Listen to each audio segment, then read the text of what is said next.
It started with brisket and jazz, and ended with handcuffs and a HOA war. I live in a quiet cul-de-sac in Willow Creek, and until recently, I mostly kept to myself. That changed when Sheriff Gus Hanley, a local legend retiring after 30 years, asked me to host his farewell pool party. I was honored.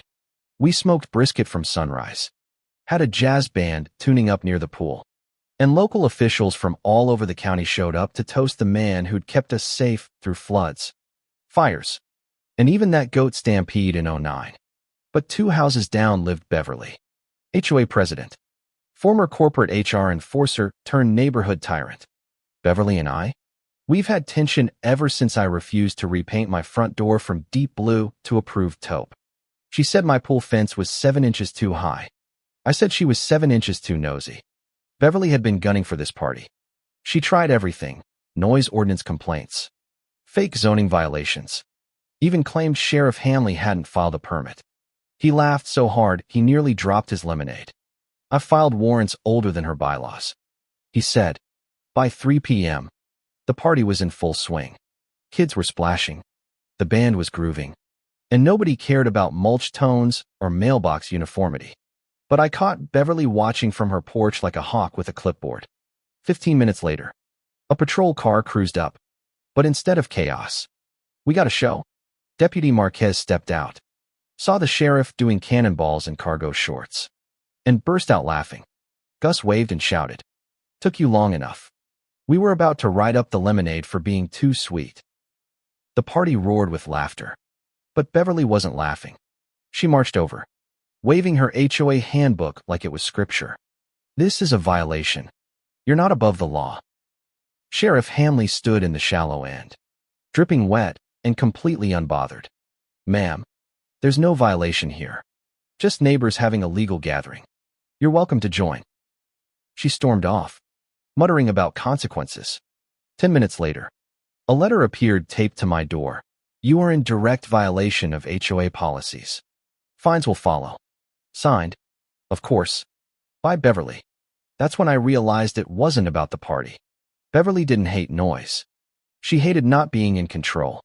The next morning, a new sign popped up near the mailboxes. All pool events must be pre-approved by the HOA with 14 days notice. Fines up to $750. 3 exclamation points. It screamed desperation. Neighbors started grumbling.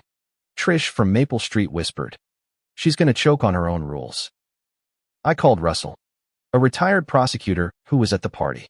He'd nearly choked on his ribs when Beverly started yelling. He told me, "Send me every notice she's ever given you. We'll see how lawful she's really been." Turns out, Beverly hadn't held a proper vote in over a year. All those new rules, rubber-stamped by herself and a couple of hand-picked lackeys. Russell called it dictatorship by memo. So we organized. Quietly, I invited a few folks for coffee. We passed around the original HOA charter. People started to wake up. Turns out, Beverly had fined one family for Halloween decorations and another for cheerful porch paint. Momentum built. Beverly panicked. She sent out a mass email accusing me of inciting rebellion. Then came the mulch dumped in my driveway without a note. Subtle. Next, a man with a clipboard and crooked badge showed up claiming to be a pool inspector. No ID. No paperwork. Just excuses. I called the sheriff's office. 10 minutes later, Beverly's nephew was in cuffs. That video, it went viral in our neighborhood group. People who'd stayed silent started speaking up. Beverly, it turned out, had been threatening fines, spreading lies, and enforcing imaginary rules for years. A neighbor's garden gnome had been cited for improper whimsy. I compiled the footage her measuring my grass, yelling at delivery drivers, spying from behind bushes, and played it at a neighborhood gathering.